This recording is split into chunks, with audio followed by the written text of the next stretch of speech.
Welcome to Leaders Unplugged, Demystifying AI and Hiring, Balancing Innovation and Compliance. Today, we're talking about the real-world intersection of innovation and regulation, how AI is transforming hiring, and what it takes to do it responsibly. Unfortunately, Adam Vassar was not able to join us this time. We're going to catch him on the next one, but we are lucky enough to be joined by Dr. Nathan Hundley. Thank you so much, both of you, for being here. Before we dive into the questions, I'd love to give you a moment to introduce yourself to our audience, starting with you, Sachin. Yeah, for sure. Thank you. Just want to say thanks to the CodeSignal team for having me today. Yeah, so my name is Sachin Beepath. I'm the head of AI governance solutions at Holistic AI. I specialize in responsible AI adoption and scalability. I'm originally from Toronto. I began my journey in astrophysics. I studied that at the University of Waterloo. I later moved to London to pursue a master's in data science and machine learning at University College London, where I did my thesis on bias in facial recognition. This was supervised by Holistic AI co-founder Adriana Koshiyama. I've been with the company for nearly 3 years now. Basically, I work with industry leaders, business executive, and technical teams to drive fair, transparent, and impactful AI innovation. Excellent. And over to you, Nathan. Thank you, Brenna. Hello, everyone. My name is Nathan. I have my PhD in industrial organizational psychology. I'm also the lead talent scientist on the talent science team here at CodeSignal. I've been at CodeSignal for almost 3.5 years now, and we work all across the board within CodeSignal. So everything from working with on our product side to kind of help develop, kind of validate, understand our different products from both the learning and the hiring and assessment side of things, as well as work with our clients and help implement, evaluate, really understand how best to use our different products as well. So a jack of all trades on the talent science team. Awesome. Well, we have heard from so many of our customers and so many of the people that we talk to that they would like to know more about how they implement AI, how they take advantage of all of the efficiency gains that they can with AI, but also how do we do this in a way where we adhere to regulatory compliance and we are keeping all of the fairness and mitigating bias the way that we have always tried to in the past. So let's start off. Nathan, can you talk about what are the most common misconceptions about bringing AI into the hiring process? That is a great question. And I really think it boils down to really three areas itself. The first one is more like AI is kind of really thought in its application to really replace human judgment. In reality, it really shouldn't be used in that kind of sense. It should help to augment or even replicate human decision making itself. So I think that is one misconception there. Other two misconception is that AI itself is inherently unbiased.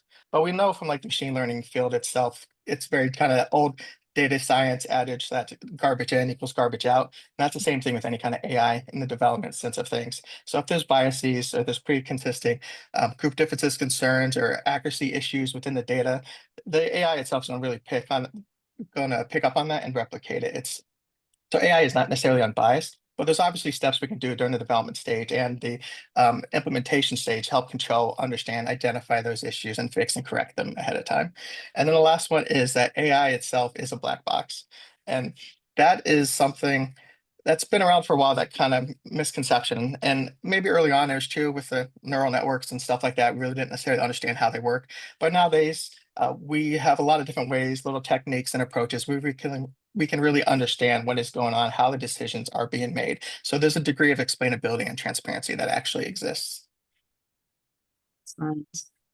AI has evolved quite a bit, probably even since the time we've been on this webinar. It's changing so rapidly. But what do you see as the biggest benefits that it can bring in talent acquisition? Another great question. I'll kind of jump in on this one. I think the biggest benefits really times into uh, effectiveness and efficiency, if I really narrowed it down to two areas. The effectiveness aspect is that it really allows a lot of candidates to really have an opportunity to display their skills more so than what they would traditionally, because of automating various steps and so forth within the selection process. And it allows you to have deeper insights and additional insights that you necessarily wouldn't collect without the help of AI, to really understand the ins and outs, to get the whole holistic profile of candidates or test takers going through one selection system. And the efficiency is kind of tied to the automation aspect itself. Um, Having the AI as part of the selection process, whether it's a feature within a tool or something like that, or it's a more of a full aspect of the assessment itself, kind of like a conversational simulation or something like that. They could be a standardized process. It really helps automate it. It can help to accelerate that time to hire, improve matching accuracy, kind of in general reduce recruiter workloads themselves. In general, AI can really help in terms of that efficiency piece, help reduce time to hire, and it helps with scalability because of the standardization and the automation. Right. And that efficiency gain and the effectiveness can be a fine balance. So, Sachin, I'd love to hear your thoughts on how do you bring that efficiency without compromising fairness? Yeah, for sure. I think efficiency and fairness aren't necessarily mutually exclusive. So Nathan touched on all the ways that we can use AI to automate these routine tasks and allow recruiters to focus on candidate engagement and qualitative assessments or things that require a bit more attention. By automating these tasks and these systematic processes, we can reduce human errors and therefore also reduce human biases. And this allows us to evaluate candidates faster and more fairly. I think it also allows for the kind of auditing of for biases in the hiring process a bit more. Allows it to be facilitates auditing a lot more easily. And then with the addition of governance frameworks and including these regular audits, we can ensure efficiency and fairness at the same time. So this local law started to make some waves a few years back, and I want to just dig into that because that one has started to change the way people think about bringing AI in. It's called New York City Local Law number 144. Sachin, could you break down what that is and give a high-level overview of what it means?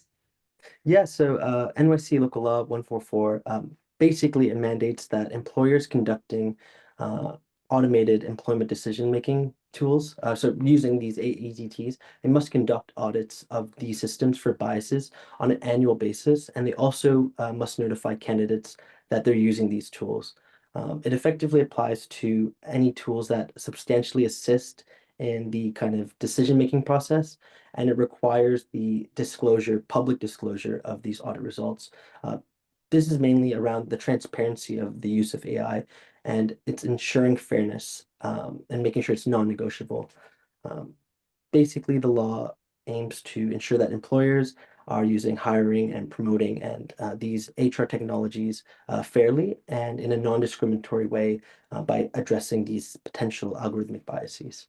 Yeah, so to totally break it down in layman's terms, you can use AI. You just got to tell Yeah, people you're using it. And once a year, you got to check in and make sure the systems are still fair. exactly, exactly. Great. So how do laws like this impact the usage of AI in talent acquisition? Yeah, we're seeing a shift towards accountability and responsibility and the prioritization of transparency and trust. So regulations like Local Law 144 are kind of signaling this shift. Um, Employers need to audit their systems for biases and ensure that there's this transparent and fair process for applicants. And the laws are kind of forcing companies to adopt robust AI governance approaches and frameworks. This includes documentation, impact assessments, and even third-party audits in order to either be compliant with regulations or even just to kind of garner trust amongst their AI uses. Talk a little bit about bias and fairness, because at the end of the day, what everyone's trying to do is identify the best candidates that can do the job, regardless of their background or the pedigree of their resume. So, as you've said, AI has a huge potential to reduce bias, but it can also reinforce bias if not used correctly. So, Sachin, how can companies ensure that it is fair? Yeah, that's a great point. Nathan mentioned earlier that a common misconception about AI that it is kind of the truth, and that because it's using data to make decisions, it can't be biased. But we've seen in a number of cases that bias can manifest itself in a number of ways. So whether it's historical bias, so this is the reflection of pre-existing bias in the data that you use to train the model, or even in deployment bias. So we see a lot of adoption of vendors of AIs so maybe the model that you're using is trained on a different application that you're actually deploying it to. So there's a number of ways that bias can be introduced into the AI lifecycle. But having a strong approach to AI governance and AI trustworthiness is really important to mitigate these biases. So one thing I want to kind of emphasize is that AI governance isn't just a machine learning ops responsibility, it's collective responsibility across the firm. So whether that be legal, procurement, data governance, or privacy, we're all in this together in this initiative. And it's this ongoing process to ensure compliance with either regulations or the responsible AI development. So it's not this one-time thing where you just check a box off and then you're done. You need to kind of continually do this to minimize harm and ensure you can safely scale your AI use. So there's a number of ways you can do that. So we have the technical side, so that's measuring and mitigating bias using the technical techniques. And then you have also the governance side of it. So conducting regular audits, using third-party tools to assess and track fairness. So while you're kind of taking on some risk, if you have the necessary steps and tools in place, you can mitigate that risk safely. I think that that sounds incredible, and we all understand that everybody has a role in this. But Nathan, I'm going to put you on the spot. How? What are the best practices for how companies can validate fairness and accuracy of AI hiring tools? That is a great question, and that is actually a basis of a lot of um, IO, industrial organizational psychology training itself, and especially when it comes to the selection assessment space, is how do you validate and make sure things are fair. So it goes beyond just AI use and just their regular best practices from the IO perspective itself.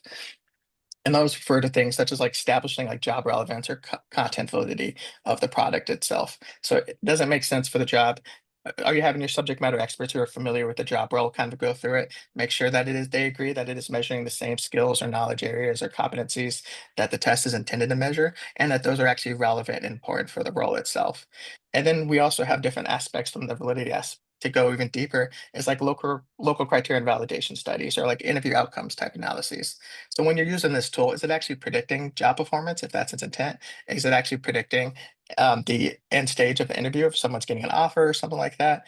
Is there predictive nature tied to it beyond just the job relevance itself? And there's also in terms of that equitable and that fairness aspect, is are you continually monitoring group differences? Are you analyzing it? Is it doing any kind of unfair impact to one group, whether it's like gender, ethnicity, age, or so forth? And just being able to really understand exactly what is going on with the use of the tool. Is it important for the role? Is it predictive of the role? Is it not harming any groups? And if it is, I wouldn't say necessarily harming, maybe too strong of a word, but if you really have, as we know from iOS space itself, if there's no other alternatives and there's strong job relevance, you can have some leeway in terms of those group differences. So have to make sure you do your due diligence there if that is the case. But for the most part, you really just want to make sure that everything that I mentioned is really clearly documented. You really have all those broken down, and it's all really done in at the local stage as well as during the development stage. So on your own personal recruitment, your own samples, your own people going through your own selection pipeline, you really want to make sure it's relevant for your use. So what I'm hearing is like AI, like humans, is not perfect. We're not expecting perfection. We're just trying to fine tune as much as we can to get it as good as possible. Exactly. All right. So how, Nathan, we'll stay with you. How do you balance using AI for efficiency while ensuring that human oversight remains a critical part of the process? That is a great, I love the word, the human oversight aspect, because as I mentioned earlier on, the AI itself really shouldn't be taking over the judgment aspect from any decision making. It should provide that additional information, should augment, or should be used to replicate if you went through the proper validation steps to make sure that it is making the same decisions. For example, your recruiters were if you're placing a recruiter screen. So with that aspect, you really want to implement a human in the loop system, as mentioned, where those AI decisions are validated. You went through the proper steps pre-implementation to really understand that it is actually doing exactly what it is doing. And you want to make sure that is periodically checked and reviewed itself because your samples that are going through your recruitment populations, they will change at times. Some may be stronger, some may be less. There may be different drifts in terms of knowledge and competencies and stuff. So you want to make sure you're being continually evaluating its performance in terms of those validation efforts. And one of the also critical things that's I find is often overlooked as well is with these new tools and everything. They are new. A lot of people aren't really familiar with how they work and so forth. So you really want to make sure you're putting in the effort and time where you're really training your hiring teams and your recruitment teams to really interpret and question AI insights critically. Because as I mentioned, since it's supposed to augment and help with the human decision making, they should be able to make decisions when it is appropriate to overrule a recommendation based on it or something like that, just because there's something that's not right based on their own expertise as the human in the loop aspect. So a lot of it really does boil down to those core IO aspects that I mentioned earlier, but it's also making sure you have that human in there that is giving the final say so, that's moving people on, that they are reviewing the results, that they're checking, and that the human was involved with the validation and implementation aspect, and that we have the training and education for everyone who's using the tool. Yeah, absolutely. And I think one thing that comes up quite a bit is AI is really meant to improve efficiency. It's great at looking at pattern recognition and managing large data sets where humans really struggle. It's never meant to take humans out of the process. But there's a lot of apprehension about using AI. And one of the concerns that comes up most frequently is, what are candidates going to think? So Nathan, can you talk about how do talent acquisition teams build trust with candidates while they're using AI in this process? Well, one way to build trust with the candidates is to be honest about what you're using. Be honest and clearly communicate when and how AI is being used as part of the selection process so that they are aware. They're not surprised, for example, if they sign up or something and suddenly they're having some kind of a conversational simulation that they weren't prepared for. So you have to be upfront about how AI is being used in the process. And you want to make sure that you actually provide human contact points throughout that process itself as well. So do they have opportunities to speak to a recruiter, for example, or a hiring manager if they're later in the stages? Is that human? Is their communication going beyond? They're not just siloed into a pure automated streamline. There should still be human checkpoints that are going in and making sure that the candidates feel that the process itself is relevant and it makes sense and that they are enjoying the process. You're having those kind of periodic surveys or pulse points within it to make sure that they are feeling that it is appropriate as well. So it's a lot of it is just being clear, it's being honest and open with the candidates about how it's being used and where it's being used, and making sure that they don't feel isolated, that there's a human, there's someone that is there to communicate and talk with. And I imagine it's a bit of trial and error too, of testing things and getting candidate feedback and seeing what's working and what's not. Yeah, 100%. That is, yeah, as especially in the initial implementation stage, there will be a little adjustment period, maybe to kind of get everyone on board, especially to help with the initial training and education as well on the organizational side of things. Sachin, similar question to you. Do you kind of echo what Nathan's saying, or are you seeing anything else you would add to that? Yeah, for sure. I think to foster trust is the priority here, right? We want to be sure that we're transparent. And I think a lot of regulations that we're seeing now are also kind of emphasizing transparency and the kind of protection of fundamental rights and the impact that AI has on the end user. So I think everything Nathan said is kind of aligning with where we're seeing AI regulation go as well. Yeah. Great. Sach, another question for you. What are the biggest challenges that organizations face when implementing AI in hiring? And more importantly, how do they overcome them? Starting with, how do you get started? Yeah, for sure. Yeah, I think Nathan touched on a really good point around training and education. I think there's this learning curve when it comes to AI literacy. So maybe the people that are implementing or adopting the AI kind of use cases from maybe a third-party vendor are not fully equipped to implement it directly themselves. They may not be aware of all of the challenges and maybe technical requirements that go into using AI, particularly in hiring.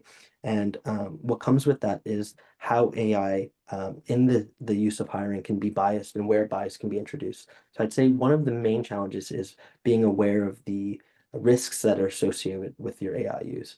And to overcome that is to take a AI governance approach and the approach of developing and adopting AI responsibly. So maybe that is aligning to an AI risk management framework like NIST, or aligning yourself with other global AI legislations like the EU AI Act, and ensuring that you're confident that you are adopting AI and you're ready to mitigate the risks that come with it. I think, of course, we touched on this the question before, but fostering trust with candidates and the end user is obviously a huge challenge. And yeah, Nathan said it best, being transparent and being upfront about the AI use and how people's data are being used and what decisions are being made with their data through the use of AI is very important as well. Yeah. Nathan, you speak to a lot of our customers that are starting to bring AI into their hiring process for the first time. What kind of questions do they have? How do you help them get started and figure out what's going to be most efficient for them?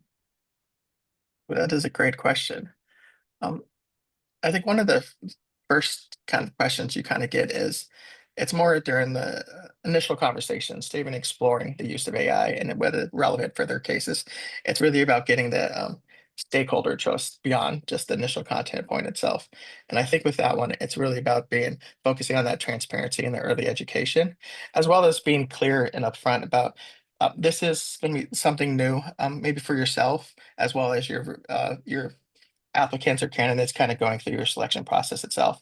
So jumping in, everybody likes to move fast, but sometimes you need to take a step back before you can take a step forward and really understand, are you going through the proper stages to establish the validity, the training and education that you people know how to use it and interpret it and really understand it. So a lot of it is really about that the validity aspect. So how do we know that it does work, and that kind of goes through the local validation steps kind of talked about throughout this, really understand the content validity and criterion validity where appropriate, as well as kind of getting the buy-in from larger stakeholders for larger implementations beyond just like a pilot study or something like that. So having that clear communications um, and understanding of how it works. Yeah, absolutely. Sachin, same question for you. What are you hearing? What are the concerns, and how do you help people through those? Yeah, I think the main concern is the accountability. So Mhm. being able to probe AI systems, right? So we've seen a lot of cases where maybe people feel that they have been disparately treated by a decision-making system, and whether or not they have a right to access how their information was processed, how the decision was made. I think that is a challenge that a lot of people are facing, particularly when they are adopting third-party vendor software or even more complex like agentic uses. So whether or not you're going to have a global kind of explainability approach or local explainability approach, whether or not you're going to have to do that for every person, do they have the opportunity or access to do that? I think that's something that we're seeing on the horizon and a question that's going to be asked a lot in the future. And then additionally, maybe some people don't even want to interact with the automated employment decision tool. So the ability to opt out and what that means for the candidate. Are they going to face penalties? Are they going to be subject to a different assessment, whether or not they're going to face the same kind of assessment or approach in their hiring process? Um, and then the adoption of AI governance frameworks that align with regulations, how to become compliant, like what's next for the company that's using AI hiring tools. Like, is it just New York City Local Law 144? Or is there other regulations we need to align with? Those are the kind of questions we've been seeing a lot lately. Which is a great question. And the next one that I'm going to ask you is, what's next in AI hiring regulation? Well, yeah, so not only for AI hiring, but we'll see a lot of regulations for AI in general. So, of course, we have the EU AI Act that is currently kind of going through the process of the stages of being implemented. But we also have the AI Act passed by Colorado. So we'll see a lot of regulations and legislations that are directed to AI in general. And because of the use of AI in hiring, they'll also apply in these cases. Additionally, for bias, all the discriminatory, non-discriminatory laws for countries will apply in the use of AI for hiring as well. But we'll really see this push towards AI transparency, AI accountability, AI trustworthiness to ensure that the impact on an individual's life chances is minimized or at least proportionate and spread proportionately across various demographic groups. Um, we'll also see voluntary frameworks like NIST and the ISO 42001 AI management system certification. We'll see a lot more of these pop up. And while it's important to be aligned with compliance, we'll see the front runners of the kind of adoption of AI hiring take the initiative to be responsible without having to necessarily align with a regulation first and needing to do the compliance checkbox. Wonder if there'll be a day where there's human transparency that'll be marked that a human made a decision without the help of AI. All right, well, I'm seeing some questions start to come in. Here's here's a good one. As a smaller company without an internal legal team, where do I even start? I can kind of jump in on this one. Usually. At CodeSignal, we do build kind of custom AI assessments and role plays, but for like the smaller organization with like that doesn't really have an internal legal team, or maybe just a small one, um, having those custom AI assessments and role plays may not be appropriate for them starting right off the bat, because there's quite a bit of hoops and stuff you really have to jump through to really implement those appropriately and understand whether it's actually useful and relevant for your organization. In those cases, we would kind of recommend more of focusing kind of on a standardized or off-the-shelf version that's more kind of generalized for maybe a specific role and so forth for that organization, so that we already have kind of data from other organizations for that specific role where we can kind of support and establish that there is validity already that we showed. We can kind of look at generalizability aspects, and we kind of have a standards set up ahead of time. So it's a lot more easy to kind of use it off the shelf with while still being able to have some evidence in terms of it being valid, and that it has minimal to no like group differences and stuff like that. Yeah, and I think in terms of AI regulation as a whole, there's a lot of content being generated by the community that is fully open source, where people can track global AI regulations. Our policy team here at Holistic AI also have a similar product where we track not only AI legislations, but AI events. So there's a lot of resources out there that are fully open source that you can use to figure out whether or not you need to comply with certain regulations, and also find out more about how you can align with voluntary frameworks. So, Is there a nuance in using AI versus using AI to make decisions? yeah, for sure. So I'll just hop in here. The EU Yeah. AI Act, so there's a bunch of high risk use cases under the EU AI Act. Using AI for in the hiring kind of space is one of them. But you would be exempt from the high risk obligations. For example, if you're automating repetitive tasks, if you're not making any decisions that might impact a person's life chances. So there is a big difference in not only the legislation, but also the kind of implications of using AI for decision making versus automation of repetitive tasks. Right. I think there's lots of vendors that do that and lots of resources as well. And we're one of them. Maybe working with a vendor that is very conscious of this and has a plan and can support you through this is probably a great place to start. Couple more questions in here. How do you, so this is very future looking. How do you see the role of AI in hiring evolving over the next 5 years, especially as regulations tighten? I can kind of jump in on this one. For this one, I think right now the real big focus is kind of really on like bias audits, is there group differences, unfairness, candidate rights, which are great and are very important. But there tends to be a lack of regulations and stuff on job relatedness and validity. And I think that within the next 5 years is really going to be an important focus and something we're going to start seeing pop up, because it's important to have an assessment or a tool that is not causing any kind of group differences. It's fair, candidates like, but if it's not related to the job role, if it's not predicting anything important for the job role, you shouldn't be using that tool, to be honest, because it's not really adding any value, so forth. So I think a lot of regulations are going to kind of really touch on that within the next 5 to 10 years or so, because it'll help trim out a lot of, um, I would say, some wild applications that we kind of see out in the industry that just kind of there to be there, and they don't really add value because of that job relatedness and validity aspect is not really touched on or being enforced. And I think the org chart of companies are going to kind of evolve as well. Like we've seen the kind of rise in AI governance and this space of AI governance. Soon we'll have kind of this director of AI governance or chief AI governance officer, like how we have for chief information security, and chief data officer, chief data protection officer. So I think not only will the regulation landscape change, but the kind of enterprise landscape will follow. Yeah, absolutely.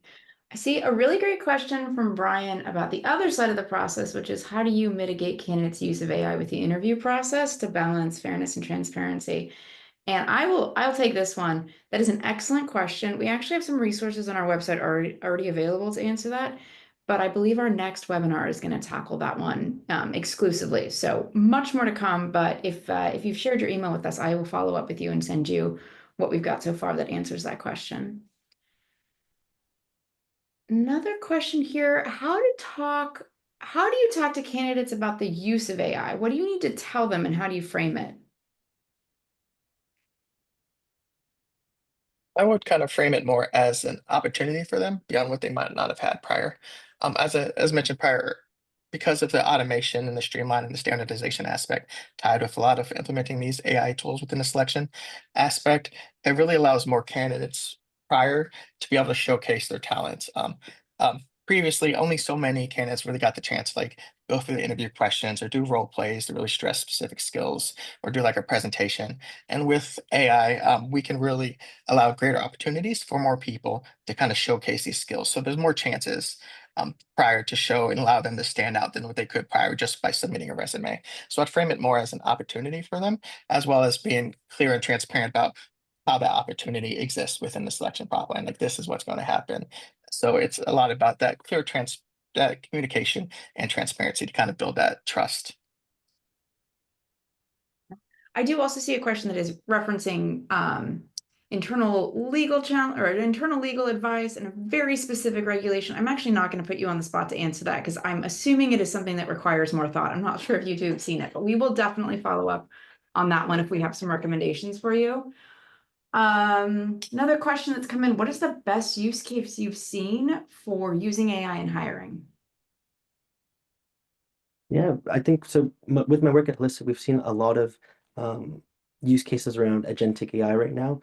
Agents are kind of the hot new thing, and I think as we kind of become more reliant on agents, I think the possibilities are kind of endless. We can use them to do kind of like avatar interviews. We can use them to facilitate effectively each step of the HR technology hiring pipeline. And I think the kind of leveraging of agents has been really cool. Nathan, And yeah, I kind of agree with that. One of the cool things I've recently seen is actually some work we've been doing with a client without saying any names or anything, where we are kind of building essentially recruiters to kind of handle those initial phone screens in terms of like the resume review and so forth for the client that are very standardized. They may have one or two very job specific questions, but it really allows and freed up it's going to free up a lot of time for the recruiters to focus on the other aspects of their job role and not having to sit there and go through all those phone calls that are very standardized and asking the same questions over and over because we can automate that, but we're also finding that the experience itself is actually getting strong ratings from the candidates who are going through it. They feel like it is relevant, it's cleaner, it's a nice streamlined approach for them. And it also allows opportunities for the client. It's kind of the customized avatar to make sure that the avatar is kind of like on brand. It's representative of like their people within an organization. So it allows a personal touch point there from the organization's perspective as well to give them that first experience of the organization, freeing up time on their end in terms of the efficiency aspect. And it also seems to be candidates are actually enjoying the experience and finding it beneficial. So I think that kind of like AI initial interviewer aspect is something I've seen that's very cool, and it's actually works better than I initially expected, if I was honest. So that's something. Another great question. I love this one. How do you get your team on board? What tips do you have for building a culture of innovation and accountability? And I'm going to tell a quick story, which is we had shared a demo of some of this functionality very, very early on at our customer advisory board. And some very visionary, innovating CAB members said, well, could I use that to actually train some of my recruiters? We do have a Learn product that uses a lot of the functionality, a lot of the conversation simulation to do training as well. And they rolled it out to do first round of training. So you really get a ton of exposure to how dynamic and engaging and how beneficial it could be. It makes you better at your job. And then when you start to roll this out to candidates, you understand what it's like and what the process is like. So there's one story, but I'm gonna kick that question over to Sachin. Do you want to start with that? And then Nathan, I'd love to have you follow Yeah. up. Yeah, for sure. Yeah, I think getting key stakeholder buy-in is one of the challenges to adopting AI and adopting AI governance. But one of the questions, well, what tips do you have for building a culture of innovation and accountability? And I think accountability is innovative if you think about it, because you have to make a trade-off sometimes. So maybe you don't take the precautions of mitigating for bias or measuring for bias. And as a result of not mitigating that risk, you are then maybe facing some reputational damage, financial damage, and all of that kind of impacts your ability to be innovative. So I think the act of being accountable and the act of prioritizing responsibility and AI governance allows you to be more innovative and allows you to kind of be comfortable with the parameters that you're playing in, and then allows you to be sure and confident that you're scaling and adopting AI safely. Absolutely. Yeah, and I agree with everything Sachin mentioned.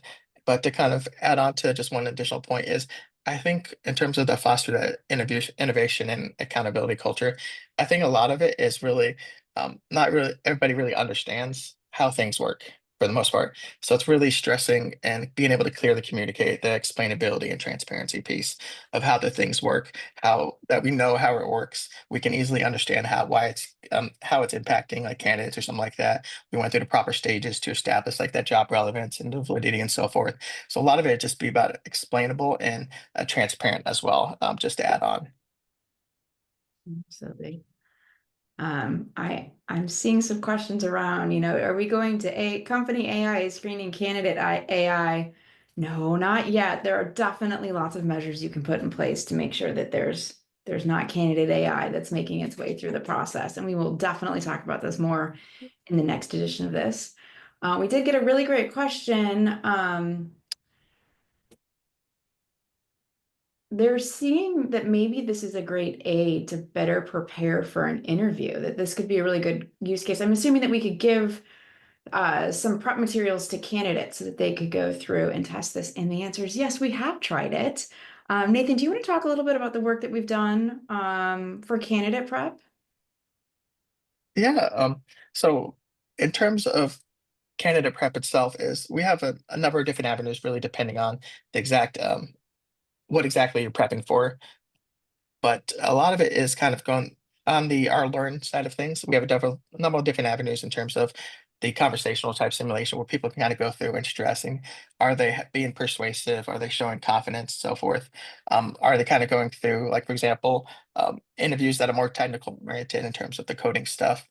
They can kind of practice and get experience doing that to kind of um, upskill themselves. So there's a lot of tools within the CodeSignal Learn the platform itself to really help candidates really develop their own competencies in terms of like those more quote unquote like soft skills that are related to being more interpersonal and clear communication that show up in the interview stage, as well as to help improve the technical side of things and being able to explain the technical side of things.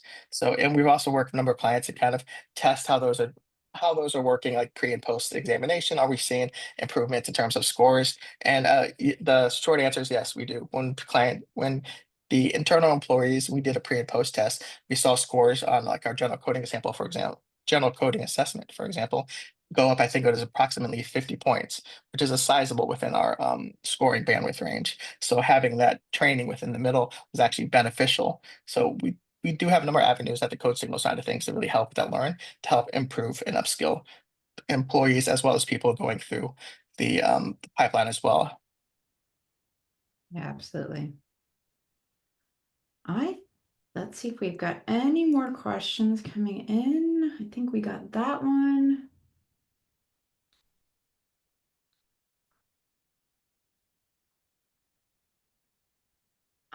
I think we have made it through the question list. Really great questions. Thank you all. Thank you so much, both of you, for your expertise and your insight. This has been an absolute pleasure. Thank you for everyone that joined us today. We will definitely share the recording. I know I've promised some of you on the questions some follow-up resources. So until then, thank you again, and we'll see you next time. Thank you.